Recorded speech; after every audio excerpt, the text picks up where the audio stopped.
નમો હરિયંતાણમ, નમો સિદ્ધાણમ, નમો આયર્યાણમ, નમો વજ્જાયાણમ, નમો લોહે સૌવસાવણમ, એસો પંચ નમુકારો સૌવ પાવપણાસણો, મંગલાનું ચ સૌવે સિંહડમં હવૈ મંગલમ. મંગલમ ભગવાન વીરો, મંગલમ ગૌતમ પ્રભુ, મંગલમ સ્થૂલપત્રાદ્યા જૈન ધર્મો સ્તુ મંગલમ. પ્રવચનનો વિષય છે નવી સવાર, નવો વિચાર. આજથી લગભગ 1100 વર્ષ પૂર્વે બનેલો 300 જેટલા નીતિ સૂત્રોથી સુશોભિત નીતિ વાક્યામૃત નામનો આ ગ્રંથ, કોઈ એક વિશિષ્ટ જ્ઞાની પુરુષ આચાર્ય ભગવંતે બનાવેલો આ અદ્ભુત ગ્રંથ, એક પછી એક વિચારો જે આમાં રજૂ કરવામાં આવ્યા, સૂત્રો, વન લાઇનર, એક જ લાઇનના સૂત્રો જે રીતે રજૂ કરવાની અંદરમાં આવ્યા છે, જોતા એમ લાગે કે કોઈ વિશિષ્ટ મહાપુરુષ, કોઈ વિશિષ્ટ વ્યક્તિ, કોઈ ઉત્તમ મહાપુરુષ એમના શ્રી મુખેથી બનેલો આ એક મજાનો અદ્ભુત ગ્રંથ. જેમ સવારે સૂર્ય ઉગે અને કેવું અજવાળું ફેલાઈ જાય અવની ઉપર, અંધારા દૂર ચાલ્યા જાય, બસ એવી જ રીતે આ મહાત્માનો એક જાણેલો નવો વિચાર એક નવી દુનિયામાં આપણને લઈ જાય, એક નવી દુનિયાની અંદરમાં આગળ વધારી દે. આપણી સમસ્યા કદાચ આપણે નથી સમજી શકતા, પણ એ સમસ્યા આવા મહાપુરુષો સમજી જતા હોય છે કે માણસની શું સમસ્યા છે, માનવ જગતને શું પીડા આપે છે, માનવ જગતના દુઃખ અને દર્દ શું રહેલા છે, આપણને ખબર નથી. આપણે ઘણીવાર વિચાર કરીએ છીએ ને, કેમ આપણા દીકરાઓ યુવાન થાય એટલે બદલાઈ જાય છે, કેમ યુવાનોમાં આટલું બધું ધરમૂળથી પરિવર્તન આવી જાય, એને સંસ્કારો આપવામાં કશી કસર નથી બાકી રાખી, એને દેરાસર લઈ ગયા, એને પરમાત્માની પૂજાઓ કરાવી, એને બધી જ રીતે આગળ વધાર્યો. તો પછી કેમ આ યુવાનો કેમ બદલાઈ જાય, કેમ એનામાં પરિવર્તન આવી જાય છે? આ ઉદ્ધતા, આવી ક્રૂરતા, આવી મારામારી કરવાના સંસ્કાર, આવા ડ્રગ્સ, દારૂના ચક્કરો, કેમ એમાં યુવાનો ફસાઈ જાય છે? આવું જ્યારે મનમાં સવાલ થાય ત્યારે આ મહાત્માનું સૂત્ર આપણને યાદ આવે કે અમૃત પણ વિષ બનતું હોય છે. જેમ કે કુલીન વ્યક્તિઓની અંદરમાં જેમ દોષોનો સંભવ જોવા માટે મળે છે. આપણે ગઈકાલે એની ઉપર વિચારણા કરી કે ઉત્તમ કુલમાં જન્મેલા, ખાનદાન પરિવારમાં જન્મેલા, જેના ઘરની અંદરમાં સંસ્કારની બોલબાલા હતી, જેના ઘરમાંથી દીક્ષાઓ થઈ છે, જેના ઘરમાંથી દાનશીલ તપ ધર્મની જબરજસ્ત ચિકાર પ્રમાણમાં આરાધના થઈ છે, એવા પરિવારમાં જન્મેલી દીકરી વિધર્મી સાથે ભાગી જાય, એવા ઘરની અંદરમાં જન્મેલો દીકરો દારૂના રવાડે ચડી જાય, એવા ઘરની અંદરમાં જન્મેલા પરિવારની અંદરમાં મારામારી થાય, ખૂન ખરાબા થાય, આખીરમાં જેલની અંદરમાં જમવું પડે. કેમ આવું થાય છે? આ સવાલ બધા જ લોકોને પીડા આપે છે. જ્યારે આ મહાત્મા આપણને સમજાવે છે કે અમૃત છે એ ક્યારેક ક્યારેક વિષનું જો કામ કરી જતું હોય, તદ અમૃતસ્ય વિસર્પમ યહ કુલિનેશુ દોષ સંભવ.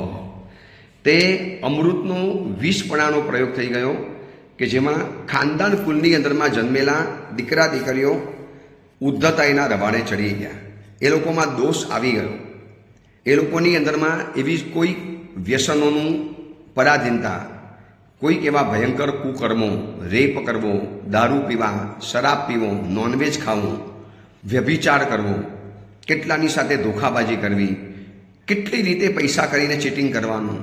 તો એમ થાય કે એના પિતાજી કેવા ઉદાર હતા, કેવા શ્રીમંત હતા, કેવા દેરાસરો બનાવ્યા છે, અને એનો દીકરો આવો નપાવટ પાક્યો, આવો નાલાયક થયો, આવો ઉદ્ધત પાક્યો. તો એમાં બીજો કોઈને દોષ નથી આપવા જેવો. મહાત્મા આપણને કહે છે કે એ વ્યક્તિના જીવનમાં તમને દોષ દેખાય છે તો તમારે એટલું જ વિચારવાનું કે કોઈક એવો કર્મનો ઉદય એના જીવનની અંદરમાં આવ્યો છે, માટે એના જીવનની અંદરમાં આવા દોષનો સંભવ થઈ ગયો છે. હવે સવાલ એ છે કે આવી કુલીનતાને કલંકિત કરે છે કોણ? શેના કારણે આવી કુલીનતા કલંકિત બને છે? આવી ખાનદાની કેમ ખરડાઈ જાય છે? કેમ આવા ઉત્તમ કુલની અંદરમાં જન્મેના દીકરા દીકરીઓ કેમ આટલા બધા અધમ પેદા થાય છે, અધમ પાકે છે? શું કારણ છે આવું થવાનું? આપણે જે ગઈકાલે થોડા ઘણા કારણો વિચાર્યા, બસ એ જ કારણો છે. આજે નવું સૂત્ર લેવું છે, પણ ગઈકાલનું સૂત્ર પણ બહુ મહત્વનું હતું. ગઈકાલનું સૂત્ર પણ જે આપણે અત્યારે વિચારીએ છીએ 114 નંબરનું સૂત્ર એ પણ અતિશય જરૂરી છે કે જ્યારે બધા સંસ્કારો આપવાની કોશિશ કર્યા પછી પણ દીકરા દીકરીઓની અંદરમાં ઉત્તમ કુલની અંદરમાં જન્મેલા દીકરાઓને કલંકિત કરનારા તત્વોનો આપણે જે ગઈકાલે વિચારણા કરી, કુસંગ, કુસાહિત્ય, કોઈક એવો સમય આવી ગયો અને એક ખોટી વ્યક્તિ દીકરા દીકરીના જીવનની અંદરમાં આવી જાય અને આખી જિંદગી એની પાયમાલ કરી નાખે છે. એટલે દીકરા દીકરી જ્યારે 12 કે 14 વર્ષના શરૂ થાય ને એટલે માતા પિતાઓની ફરજ છે કે દીકરા દીકરીઓનું ફ્રેન્ડ જે એના દોસ્તારો હોય, એના ફ્રેન્ડ્સ હોય, એનું આખું એક લિસ્ટ તમે તૈયાર રાખો. તપાસ કરો કયા કુલનો આ દીકરો છે, મારી દીકરી સાથે જે જોડાયેલો છે છોકરો કે છોકરી કોણ છે, કયા કુલનો છે, કયા પરિવારનો છે, કયા ખાનદાનનો છે, કયા ધર્મનો છે, કઈ જગ્યાએ રહે છે. આ બધાની પણ બહુ મોટી અસર પડે છે. માણસ ભલે કુલવાન હોય પરંતુ જો અધમ ઘરની અંદરમાં રહેતો હોય ને, અધમ એરિયામાં, તો પણ એને એની ઉપર એના સંસ્કારો પડતા હોય છે. એક જ ઘરની અંદરમાં જન્મેલા દીકરા દીકરી કોના પરિચયમાં આવે છે એની ઉપરથી આખી જિંદગી એની નક્કી થતી હોય છે. એટલે દીકરો 12 કે 14 વર્ષનો થાય એટલે પ્રત્યેક માતા પિતાઓની ફરજ છે કે દીકરા દીકરીને ખબર ન પડે એવી રીતે એના જેટલા પણ મિત્રો છે, એના જેટલા પણ ફ્રેન્ડ્સ છે, જેના નજીકની અંદરમાં છે, એના ઘરે જે જાય છે, તમારા ઘરે જે આવે છે, એની આખી કુંડલી તપાસો. એના માતા પિતા કોણ, ખાનદાન કેવું, એનો પરિવાર કેવો, એ પરિવારનો બિઝનેસ કયો, એ પરિવાર કયા ગુરુ સાથે જોડાયેલો છે, કયા ધર્મ સાથે જોડાયેલો છે, કઈ પરંપરાને માને છે. બહુ બધું આ બધું છે ને બહુ અર્થ રાખે છે. અને એવી જ લાગે કે હવે આ વ્યક્તિ ખોટી છે તો દીકરાને કહી દેવાનું કે આ દોસ્ત તારા સર્કલમાંથી આઉટ થઈ જવો જોઈએ, આ દોસ્ત તમારે ન જોઈએ. કદાચ દીકરાને ન ગમે તમારે ધમકાવીને કહેવાનું, કડક થઈને કહી દેવાનું. આવું જે માતા પિતાએ કર્યું છે ને એવા ઘણા દીકરા દીકરીઓ ખોટા રસ્તે જતા બચી ગયા છે. દીકરાને કોઈ એવો ખોટો દોસ્ત ભડકાઈ ગયો, દીકરાને બહુ સારો લાગતો હોય, એ ઉંમરમાં ગલગલિયા થાય એવી વાતો કરે, ગંદી ગંદી ક્લિપ બતાવે, ગંદી વાતો થાય, મોજ મજાની વાતો થાય, મેં તો આની સાથે આવું કર્યું, મેં તો આવું કર્યું. આ બધું સાંભળીને ઓલા દીકરાને જ્યારે ઉશ્કેરવાનો પ્રયત્ન કરતો હોય તો તમારે પહેલેથી ધ્યાન રાખી લેવા જેવું કે એના સર્કલમાં કોણ કોણ છે. અને એ સમયે તમે કહી દીધું હોત ને કે આવા દોસ્તારો નહીં જોઈએ, આ દોસ્તાર તારો કામ નહીં લાગે, આ દોસ્તારને અહીંયાથી રવાના કરી દે, તો એ વખતે કદાચ બચી ગયા હોત તો બચી ગયા હોત.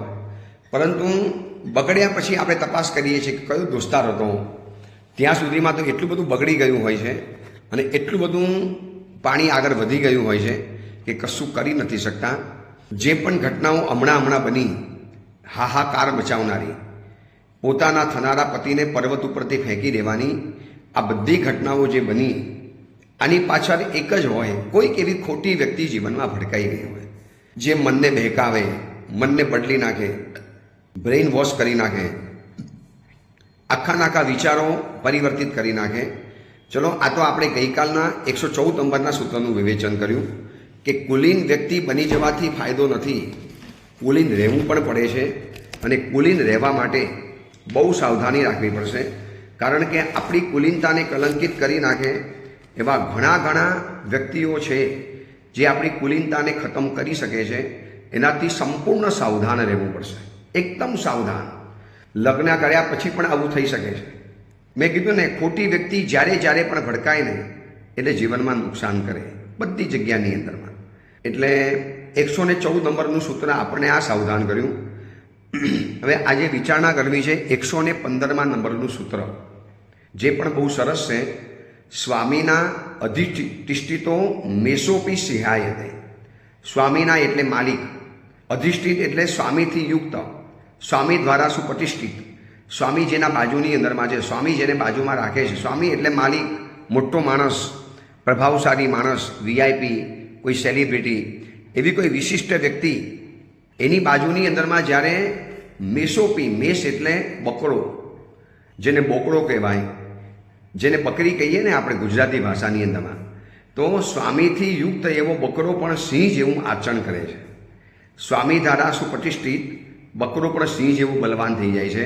એટલે આમાં મેષની કોઈ તાકાત નથી, બકરાની કોઈ તાકાત નથી. બકરો જેની સાથે જોડાયો છે ને એનો પ્રભાવ એવો છે કે એના કારણે એનો પ્રભાવ વધી જાય છે. તમે જોયું હશે ને ઘરની અંદરમાં એક ખાલી વાયર હોય, ઇલેક્ટ્રિસિટીનો ખાલી વાયર, કનેક્શન વગરનો વાયર, જેને હજી કોઈની સાથે કનેક્શન નથી કર્યું, એવો ખાલી પડેલો વાયર એને કોઈ પણ હાથમાં લઈ શકે, ગમે ત્યારે હાથમાં લઈ શકે. હવે એ જ્યારે ઇલેક્ટ્રિસિટી સાથે કનેક્ટ થાય છે, એની સાથે જોડાણ કરે છે, એની સાથે સંબંધ કરે છે, અને પછી એ લાઈવ વાયર કોકના હાથમાં પકડાવો, ઝાટકાની સાથે છોડી દેશે. માણસનો હાથ ઝાટકાની સાથે દૂર થઈ જશે. કેમ આવું થયું? કારણ કે હવે એનું જોડાણ થઈ ગયું, હવે એનું કનેક્શન થઈ ગયું. હવે આમ જોવા જઈએ તો તાંબાના વાયરની શું તાકાત છે? કશી તાકાત નથી. પણ એનીમાંથી ઇલેક્ટ્રિસિટીનો કરંટ પસાર થાય છે અને એની શક્તિ વધી જાય છે. એવી રીતે જંગલમાં રહેલો એક બોકડો, એક બકરો, મેષ, જેને અજ કહેવાય, શું એની તાકાત હોય? પણ જ્યારે માલિકથી યુક્ત હોય છે, એનો માલિક જ્યારે એની બાજુમાં છે, માલિક દંડો લઈને ચાલે છે, ત્યારે એ વખતે બકરો પણ પોતાની જાતને સિંહની અદામાં માને, સિંહની અદામાં ચાલે. એટલે સ્વામીથી યુક્ત થયેલો એવો બકરો પણ સિંહ જેવું આચરણ કરતો હોય છે. તો આપણે જીવનની અંદરમાં હવે એ જ જોવું છે કે આપણી પ્રગતિનો આધાર આપણી તાકાત નથી, આપણે કોની સાથે જોડાયા છીએ એ છે. બહુ ધ્યાનથી સાંભળજો આ ચીજ. આપણે એમ માનીએ ને કે હું તાકાતવાન છું, આઈ એમ સમર્થ, આઈ એમ કેપેબલ, હું સમથિંગ છું, એવરીથિંગ છું, હશો પણ કદાચ, પણ એ તમારી પ્રગતિનો આધાર તમારી તાકાત નથી. તમે કોની સાથે જોડાયા છો ને એના કારણે તમારી તાકાત નક્કી થાય છે. જેમ કે આપણે દ્રષ્ટાંત આપ્યું હતું ઘણા વખત પહેલાં, કંકુ છે એ ચોખાની સાથે, ચોખાએ કંકુની સાથે મેળ કર્યો, ચોખ્ખું કંકુની સાથે જોડાઈ ગયો. એટલે શું થયું? કંકુ અને ચોખા ભેગા થઈ અને કોકના કપાર ઉપર જાય એટલે એ વ્યક્તિ તમને હાથ જોડે, તમને પગે લાગે, તમારા બાજુની અંદરમાં આવે. હવે એ જ ચોખો મગની દાળ સાથે જોડાઈ ગયો. મગની દાળ સાથે જ્યારે એનું કનેક્શન થયું એટલે હવે શું થાય છે? એ મગની દાળ તરીકે પ્રખ્યાત થઈ ગયો. હવે કંકુ તિલક તરીકે ન બન્યો. કંકુની સાથે એને મેળ કર્યો ને તો મગની સાથે મેળ કરીને ચોખ્ખો થયો બદનામ. નામ ખોયું, રંગ ખોયું, લોકોએ પાડ્યું ખીચડી નામ. નામ ચોખ્ખો, રંગ ચોખ્ખો, ઉજ્જવલ એનું રૂપ. કંકુ સાથે મેળ કરીને કંઈક નમાવે આપવું. નામ પણ ચોખ્ખો છે, કામ પણ ચોખ્ખું છે. કંકુની સાથે મળી એને કંઈક રાજાઓને નમાવ્યા છે, કંઈક ભૂપોને ઝુકાવ્યા છે, કારણ કે એને મેરાપ કર્યો છે કંકુની સાથે. એને દોસ્તી કંકુની સાથે કરી અને કંકુની સાથે દોસ્તી કર્યા પછી એ એવો તાકાતવર બની ગયો કે જેના કારણે કંકુ અને ચોખા ભેગા થયા અને કેટલાક લોકો તમને નમસ્કાર કરે છે. હવે એ જ ચોખાએ મગની દાળની સાથે મેળ કર્યો, જોડાણ કર્યું, એની સાથે જોડાઈ ગયો. તો શું બની રહ્યો? ખાલી ખીચડી બનીને રહ્યો. લોકો ચાવી ગયા, છેલ્લે વિષ્ટા બની અને જંગલની અંદરમાં ફેંકાઈ ગયા. હવે એ જ ચોખો કંકુની સાથે જોડાયો તો બહુમાન ગણાયું. હવે એ જ ચોખાએ મગની દાળ સાથે જોડાણ કર્યું તો ખાલી ખીચડી બનીને રહી ગયો. મતલબ આપણી પ્રગતિનો આધાર આપણી તાકાત નથી, આપણે કોની સાથે જોડાયા છીએ ને એ ઉપરથી નક્કી થાય છે. એ છે આપણી તાકાત, આપણી પ્રગતિ નથી. આપણે કોની સાથે જોડાયા છીએ એ આપણી પ્રગતિનો આધાર છે. જેમ કે એક ટ્રેનનો ખાલી ડબ્બો છે, જૂનો છે, ખખડધજ છે, પાટિયા ઉખડી ગયા છે, સીટ ફાટી ગઈ છે, બધું તૂટેલું ફૂટેલું છે, પણ એ ટ્રેનનો ડબ્બો એન્જિન સાથે જોડાયેલો છે તો મંજિલે પહોંચાડી આપે છે. હવે એક ટ્રેનનો ડબ્બો નવો નક્કોર છે, ન્યૂ બ્રાન્ડ, નવી ડિઝાઇન, નવા સોફા, આ બધું જ સરસ છે, પણ એને એન્જિન સાથે જોડાણ ન કર્યું, એ એન્જિન સાથે જોડાયો નહીં તો શું થવાનું? ડબ્બાની પ્રગતિ નહીં થવાની, એ ડબ્બામાં જે બેસે એની પણ પ્રગતિ નહીં થવાની, અને ડબ્બો જ્યાં હતો ત્યાંનો ત્યાં રહી જવાનો. એટલે આ સૂત્રની અંદરમાં મહાત્મા આપણને એમ સમજાવે છે કે એક સાવ મામૂલી ગણાતો બકરો એ પણ પોતાની જાતને સિંહ માને છે, પોતાના સ્વામીથી યુક્ત. તો આપણે આ દુનિયાની અંદરમાં એવી વ્યક્તિ સાથે કનેક્ટ થઈ જઈએ, એવી સાથે જોડાણ કરી દઈએ કે આપણે પણ સિંહની જેવું આચરણ કરી શકીએ. આપણી પાસે તાકાત નથી, આપણે એવા તાકાતવાળા નથી. જો આપણે તાકાતવાળા હોત ને તો આપણું બધી જગ્યાએ બહુમાન થવું જોઈએ, અપમાન ન થવું જોઈએ, ત્રાસ ન થવો જોઈએ, તિરસ્કાર ન થવો જોઈએ. પરંતુ કેટલા લોકોની ફરિયાદ છે, ગુરુદેવ ઘરની અંદરમાં ત્રાસ સહન કરીએ છીએ, નકરો તિરસ્કાર સહન કરીએ છીએ, કોઈ અમારી વાત જ માનવા તૈયાર નથી. કેમ આવું થાય છે? કારણ કે કનેક્શન આપણું ઓછું પડ્યું છે ઉત્તમ વ્યક્તિઓની સાથે. તમે ઉત્તમની સાથે જોડાઈ જાઓ, તમે પણ ઉત્તમ ગણાશો. એક નાનકડું દ્રષ્ટાંત વિચારો ને, 5 રૂપિયાનું પાણીનું પાઉચ આવે છે. ઘણી વખત અમે વિહારોમાં જોઈએ છીએ, એ પ્લાસ્ટિકની થેલીમાં પાણી ભરેલું હોય અને વેચવા માટે નીકળે, સફેદ થેલી, પારદર્શક થેલી હોય, એને ચારે બાજુથી સીલ કરી હોય અને એની અંદરમાં પાણી ભરેલું હોય. હવે એ પાણી આમ તો મફતમાં મળે, બિલકુલ મફતમાં મળે, છતાં પણ ફેરીઓ વેચે છે 5 રૂપિયામાં એક પાણીનું પાઉચ. હવે પાણીના પાઉચની કિંમત કેટલી થઈ? 5 રૂપિયા. ધ્યાન રાખજો, પાણીના પાઉચની કિંમત છે ઓનલી 5 રૂપીસ. હવે આ પાણી દૂધની અંદરમાં ભરી ગયું. આ પાણીએ દૂધની સાથે જોડાણ કર્યું. હવે તમે જોજો, પાણી દૂધની અંદરમાં ગયું ને, દૂધનો જે ભાવ છે એ પાણીનો ભાવ, દૂધનો જે કલર છે એ પાણીનો કલર, દૂધની જે કિંમત છે એ પાણીની કિંમત, દૂધનો જે રંગ છે એ રંગ, પાણી પણ એ રંગનું રંગાઈ જાય. એટલે જેટલી જેટલી વિશેષતા દૂધની અંદરમાં છે બધી જ એને મળી જાય, કારણ કે એને દૂધની સાથે જોડાણ કર્યું. પાણી મામૂલી છે, 5 રૂપિયાનું પાણી છે, પણ 30 રૂપિયા લીટર, 40 રૂપિયા લીટર જ્યારે દૂધ વેચાય છે તો દૂધમાં પાણી તો નાખેલું જ છે. પાણી વિચાર કરે કે મારી આટલી બધી કિંમત વધી ગઈ, હું આટલો બધો પાવરફુલ બની ગયો, મારી આટલી બધી કિંમત થવા માંડી. ત્યારે એને વિચારવું જોઈએ કે સ્વામીથી યુક્ત થયેલો બોકડો પણ જો સિંહ જેવું આચરણ કરતો હોય તો આ તમારી તાકાત નથી, તમે જેની સાથે જોડાયા છો ને એની તાકાત છે. પાણીને ખબર છે કે મારી તાકાત બિલકુલ નથી, હું તો મામૂલી 5 રૂપિયામાં વેચાતો હતો, આજે 50 રૂપિયા લીટર હું વેચાઉં છું. એનું કારણ છે કે મેં સંબંધ કર્યો છે દૂધની સાથે. દૂધની સાથે સંબંધ કર્યો ને પાણીની કિંમત 10 ગણી વધી જાય. એવી જ રીતે ઉત્તમ વ્યક્તિની સાથે કરેલું આપણું જોડાણ. દેખો, કોઈ વીઆઈપી હોય, કોઈ સેલિબ્રિટી હોય અને એની સાથે તમે જોડાણ કરો ને, એની કોઈ મોટી વાત નથી. વાત જોઈએ છે સ્વામી, ઉત્તમ સ્વામી જોઈએ, જે તમારી ઉત્તમતાને બહાર લાવે, જે ઉત્તમ ગણાતો હોય. કારણ કે ફરી વખત યાદ કરાવું છું, તમારી પ્રગતિનો આધાર તમારી તાકાત નથી, તમે કોની સાથે જોડાયા છો એ ઉપરથી તમારી પ્રગતિ નક્કી થાય. મારી પ્રગતિ કેવી થવાની? હું કોની સાથે જોડાયો છું એ પ્રમાણે. મેં જોડાણ કર્યું મારા ગુરુદેવ ભુવન ભાનુ સુરીમાનની સાથે, તો થોડો ઘણો આગળ વધ્યો. માનો મેં સંસારમાં જોડાણ કર્યું હોત, મારો પણ એક પરિવાર હોત, તો 4 દિવાલની અંદરમાં મારી જિંદગી પૂરી થઈ ગઈ હોત. કોણ જાણવાનું હતું?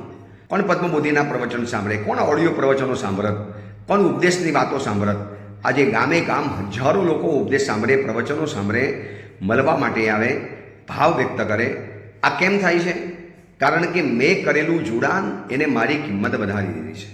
તમારી પ્રગતિનો આધાર તાકાત નથી, સમજી રાખજો. કોઈ મેં હું મારી તાકાતથી મહાન બન્યો છું, મારી પાસે બુદ્ધિની તાકાત, સંપત્તિની તાકાત, શક્તિની તાકાત. ભૈયા, આ બધી તાકાતની પાછળ એક તમારો સ્વામી એક એવો ઊભો છે કે જેના કારણે તમે આટલી પ્રગતિ જીવનની અંદરમાં કરી શક્યા છો. અને એ પ્રગતિનો આધાર આપણે કોઈ વસ્તુને નથી આપવા જેવું, આપણે કોની સાથે જોડાયા છે એ પ્રમાણે નક્કી થાય છે.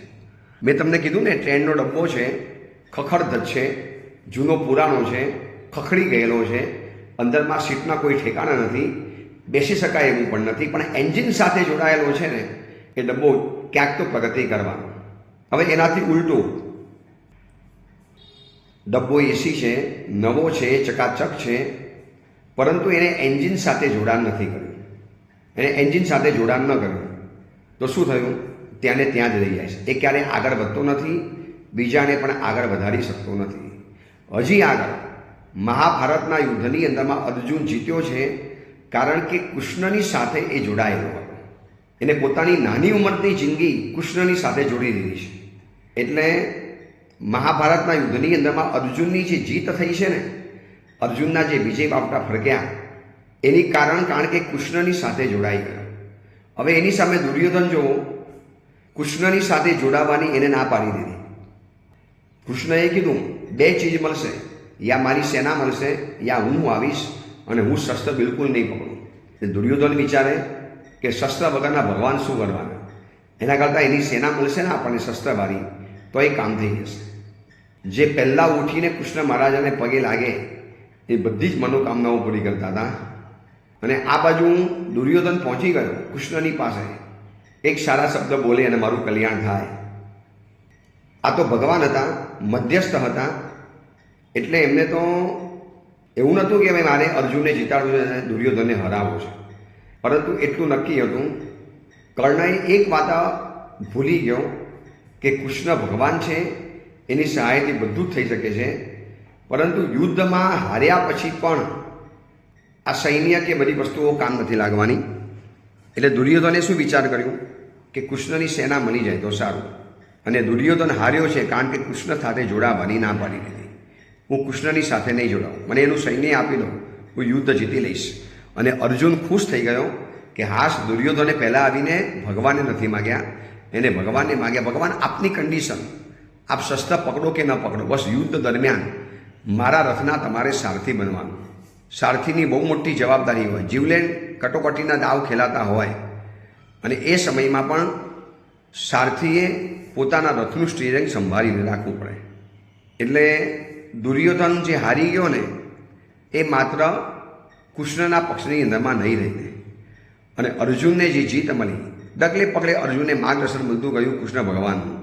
આમ કરજે, આવી રીતે કરજે, તને ફતેહ મળશે, તું સક્સેસ જઈશ, તને સારું લાગશે, આવું બધું કહી દીધું. અને પછી પાછળથી ન થયું તો માનવું પડે કે આપણે દુર્યોધનના પક્ષમાં હતા, અને એના જ કારણે આપણને આ મંજિલ જીવનમાં નથી મળી. હવે કહેવાનો મતલબ અહીંયા એ છે કે સ્વામીથી અધિષ્ઠિત થયેલો મેષ પણ જો સિંહ જેવું આચરણ કરતો હોય, સ્વામી દ્વારા સુપ્રતિષ્ઠિત બકરો પણ જો સિંહ જેવું બલવાન ગણાતો હોય, તો આપણે તો પંચેન્દ્રિય જીવ છીએ, માનવ કુલની અંદરમાં જન્મેલા છીએ. પરિવારની અંદરમાં હવે માતા પિતા સિવાય કશું જ નથી. અને માતા પિતા પૂછવા માટે આવે કે સંયમ જીવનના માર્ગે જઈએ. બહુ ઈચ્છા હતી જવાની વર્ષોથી, પણ તમને લોકોને સાચવવાની અંદરમાં રહ્યા, માં બધું અમારું ઈચ્છાઓ અટકી ગઈ. હવે વળી પાછું મન થયું છે, તમે દીકરાઓ મોટા થઈ ગયા, પુત્ર વધુ આવી ગઈ, તમારા ઘરે દીકરા દીકરીઓ આવી ગયા, હવે તમને રજા આપો, હવે તો અમને જવા દો. અને એ સમયની અંદરમાં જો પરિવાર તરફથી ના આવે કે નથી લેવાનું, બેસી જાઓ, દીક્ષા નથી લેવાની, તો શું થયું? સ્વામીથી અધિષ્ઠિત એવો મેષ પણ સિંહ જેવું આચરણ કરે. એમ સાવ સામાન્ય ગણાતો વ્યક્તિ હોય, પણ એના માથા ઉપર કોકનો હાથ છે, એને કોઈ વીઆઈપી વ્યક્તિનો હાથ છે. ખાલી હિન્દુસ્તાનનો ગરીબમાં ગરીબ માણસ હોય, અને એ માણસ ઉપર નરેન્દ્ર મોદીના રોજ ફોન આવતા હોય, નરેન્દ્ર મોદી સાહેબના, કેવો એ વીઆઈપી બની જાય. લોકો કેવી એની સાથે વાતચીત કરવાની પડાપડી કરે. લોકો એને કેવું કે ભાઈ મને કહેજે, અમારે કામ છે, તમને પણ કામ હોય તો અમને કહેજો. કેમ આવું થયું? સ્વામીના અધિષ્ઠિતોપી મેષોપી સિંહાય. સ્વામીથી અધિષ્ઠિત થયેલો બકરો એ પણ સિંહ જેવું આચરણ કરતો હોય છે. તો કોની સાથે જોડાણ કરવું એ જીવનમાં અતિશય જરૂરી છે. કોની સાથે જોડાણ કરવું? તો હું તમને 3 તત્વ બતાવું છું. આ 3 તત્વ એવા મોસ્ટ વીઆઈપી છે, એટલી મોટી સેલિબ્રિટી છે કે એની સાથે જેને જેને જોડાણ કર્યું છે ને, બધાનું ન્યાલ થઈ ગયા છે. પહેલા નંબરમાં આવે છે પુણ્ય, બીજા નંબરમાં આવે છે પ્રેમ, અને ત્રીજા નંબરમાં આવે છે પરમાત્મા. આ 3ની સાથે કાયમ માટે જોડાયેલા રહો, બસ એટલું નક્કી કરો. આ પ્રવચન હું જેને આપું છું, ઓડિયો પ્રવચનના શ્રોતાઓ, જીવનમાં એક ગાંઠ મારી દો કે એન્જિન સાથે જોડાયેલા રહેવું છે, ને સારું એન્જિન જે આપણને આગળ વધારે ખેંચીને લઈ જાય, આપણી તાકાત ન હોય ત્યાં પૂરક બને, આપણા જીવનમાં અજવાળું ફેલાવે, આપણા જીવનમાં ડગલે પગલે ઉપકાર કરતા જાય, એવી વ્યક્તિ સાથે જીવન જોડી દેવું છે. તો પહેલા નંબરમાં આવે છે પુણ્ય. પુણ્ય એટલે પુણ્યવાન. સ્વયં પુણ્યવાન બનો, અથવા તો પુણ્યવાન વ્યક્તિની છત્રછાયાને સ્વીકારી લો. આજે ઘણા મહાત્મા એવા છે કે 2 ઠાણા હતા, એ અને ગુરુજી. ગુરુજી જ્યારે કાર કરી ગયા, પછી શિષ્યએ જોયું જે વ્યક્તિએ કોઈની સાથે જોડાણ નથી કર્યું ને, એ વ્યક્તિની જીવનમાં ક્યારેય પ્રગતિ નથી. એક બકરા જેવો બકરો પણ જો પોતાના માલિક દ્વારા સિંહ જેવો રૂઆબ મારી શકતો હોય, તો આ 3 તત્વ એવા છે કે એની સાથે જો આપણે જોડાઈ ગયા, કોઈની તાકાત નથી કે જીવનમાં આપણો માથાનો વાર વાંકો કરી શકે. તમે સ્વયં પુણ્યવાન છો, અથવા તો પુણ્યવાનની નિશ્રા પકડી છે, એવા પુણ્યવાન વ્યક્તિની સાથે તમે જોડાયા છો, એવા પુણ્યવાન ગુરુને પકડ્યા, એવા પુણ્યવાન પતિને પકડ્યા, એવી પુણ્યવાન પત્ની આવી, એવા પુણ્યવાન દીકરાઓ ઘરમાં આવ્યા, એવી પુણ્યવાન વ્યક્તિઓ સાથે જોડાણ કરી લીધું, કનેક્શન કરી લીધું, ભાગીદારી કરી લીધી, તમે એની સાથે સંબંધ ઊભો કરી લીધો. એટલે શું થયું? હવે આપણે પણ જીવનની અંદરમાં સિંહની જેમ બિંદાસ ફરવાનું. યાદ રાખજો, જેની પાસે પુણ્ય છે ને એ આ સંસારનો સિંહ છે. જેની પાસે પુણ્ય નથી એ આ સંસારમાં કીડી કરતા પણ ગયેલો છે. એનો કોઈ ભાવ જ નહીં પૂછે, કોઈની સામે જોવા તૈયાર જ નહીં થાય. એટલા માટે આ મહાત્માએ કેટલું અદ્ભુત વાક્ય બતાવ્યું છે કે બકરો જેવો બકરો સ્વામીથી યુક્ત થાય ત્યારે જો સિંહ જેવું આચરણ કરતો હોય તો આપણે તો 3 વસ્તુ એવી પકડવી છે કે એવો સ્વામી છે, એવા માલિક છે, એની એવી તાકાત છે, એની પાસે એવો જબરજસ્ત પાવર છે કે એની સાથે જે જોડાયા છે ને એના જીવનના દીદાર બદલાઈ ગયા છે. એક જ્યારે તમારા જીવનમાં પુણ્યનો ઉદય થાય અને રાતોરાત સમ્રાટ, રાતોરાત કરોડપતિ, રાતોરાત નેતા બની જવાનું, રાતોરાત મંત્રી બની જવાનું. જો આજે એવા કેટલાય નેતાઓ છે ને કે જેને કશી ખબર હતી નહીં કે હું ચૂંટાવાનો છું કે પ્રમુખ બનવાનો છું કે રાષ્ટ્ર નેતા બનવાનો છું, પરંતુ અચાનક લોટરી લાગી, રોડ ઉપર ફરતા હતા ને સમાચાર આવ્યા, ભાઈ સાહેબ તમારું તો નામ જાહેર થઈ ગયું, તમે ગુજરાતના હવે સીએમ બનવાના છો, તમે ગુજરાતના મુખ્યમંત્રી બનવાના છો. અને આ સાંભળ્યા પછી ઓલી વ્યક્તિને કેવું આશ્ચર્ય લાગે કે કોને આવું કર્યું. બસ આ કમાલ કેમ થાય છે? પુણ્યની સાથે જોડાણ કર્યું છે. માટે જે વ્યક્તિએ પુણ્ય સાથે જોડાણ નથી કર્યું, પુણ્ય સાથે કનેક્શન નથી કર્યું, પુણ્ય સાથે જોડાયા નથી, પુણ્યના એન્જિન સાથે જીવનનો ડબ્બો નથી બાંધ્યો, એ લોકો સાવ રસ્તા ઉપર રહી ગયા. આજે રોડ ઉપર જાઓ, જે મજૂરો ભયંકર રીતે મજૂરી કરતા હોય, આ કાળઝાળ ગરમીમાં બિલ્ડિંગોની અંદરમાં કામ કરતા હોય, પરસેવાના રેલા ઉતરતા હોય, એવા માણસોને અમે ઉપાસેમાં પણ કામ કરતા જોઈએ છીએ. ક્યારેક પ્રોગ્રામ હોય અને મંડપ બાંધવા માટે આવ્યા હોય, કેવી કાળી મજૂરી કરવાની, દિવસના 300, 400, 500 રૂપિયા મળે, એના માટે આટલી બધી ભયંકર મહેનત કરવાની. કેમ જિંદગી આવી શિયાળ જેવી કેમ થઈ ગઈ? આવી જિંદગી બિચારી કેમ બની ગઈ? એનું કારણ એક જ છે, એને પુણ્યની સાથે કનેક્શન નથી કર્યું. યાદ કરો, ધન્યકુમાર ચરિત્ર આપણે જોયું હતું. ધન્યકુમારની વાતો આપણે આ ઓડિયો પ્રવચન દ્વારા જાણી હતી. કેવું પ્રચંડ પુણ્ય છે ધન્યકુમારનું. કૈવરના શેઠનું પણ કેવું પુણ્ય છે, શાલીભદ્રનું પણ કેવું પુણ્ય. નાની ઉંમરે ગુરુ બન્યા પરમાત્મા, મહાવીર સ્વામી પરમાત્મા ગુરુ બન્યા અને ભગવાન બન્યા. અને એમના ગયા પછી મહાન ગૌતમ સ્વામીજી જેમના સહાયક બન્યા. વિચારો કેવું પુણ્ય હશે. કેમ આવું થયું? બસ પુણ્યનો સાથ પકડી લીધો માટે. જો એક સેકન્ડ માટે પણ પુણ્ય પરવારી જાય છે ને, જિંદગીના રામ રમી જતા હોય છે. આજે રોડ ઉપર રખડનારો વ્યક્તિ કેવો રાતોરાત પ્રસિદ્ધ બની જાય છે. એક રાતમાં તો ક્યાં ને ક્યાં ફેમસ થઈ જાય. અને આ મીડિયા અને વોટ્સઅપના જમાનાની અંદરમાં ક્યાં ને ક્યાં ફેલાઈ જાય વ્યક્તિ, ક્યાં ને ક્યાં ફેલાઈ જાય. એક રાતમાં આટલી બધી પ્રસિદ્ધિ, ગઈકાલે એને પોતાના પરિવાર પણ નહોતા ઓળખતા, પરિવારના સભ્યો સિવાય કોઈ એને જાણતા જ નહોતા. એની સોસાયટીમાં, એના બિલ્ડિંગમાં, એના ફ્લેટમાં કોઈ એની સામે જોવા તૈયાર હતું નહીં. પણ બીજા દિવસે પુણ્ય ઉદયમાં અચાનક આવ્યું અને સીએમ બની ગયા, રાજ ખુરશી ઉપર બિરાજિત થઈ ગયા. અને પછી એનો જે વટ, પછી એનો જે રોફ બહાર આવે, પછી જે હોશિયારી બહાર આવે. તો આવું થવાનું કારણ શું? બસ એક જ કારણ કે સ્વામીથી યુક્ત થયેલો બકરો પણ જો સિંહ જેવો થતો હોય તો પુણ્યની સાથે જોડાયેલો વ્યક્તિ, એને જીવનમાં કયા સુખ ન મળે, એને જીવનમાં કઈ વૃદ્ધિ સમૃદ્ધિઓ ન મળે, એ બધું વિચારવા જેવું છે. ચલો આ અંગેની બીજી વિચારણા આપણે આગળ ચલાવીશું. બહુ જાણવા જેવો આ સૂત્ર છે કે સ્વામીથી યુક્ત એવો જો બકરો પણ સિંહ જેવું આચરણ કરતો હોય તો પુણ્ય, પ્રેમ અને પરમાત્મા આ 3 એવા વીઆઈપી તત્વો છે કે એ જેની સાથે જોડાણ કરે છે એનું જીવન આખું બદલાઈ જાય છે. એ અંગેની બીજી વિશેષ વાત આપણે આવતીકાલે કરીશું. એ જ મંગલ કામના, મંગલ ભાવના. જીનાગના વિરુદ્ધ કાંઈ પણ બોલાયું હોય તો મિચ્છામી દુક્કડમ.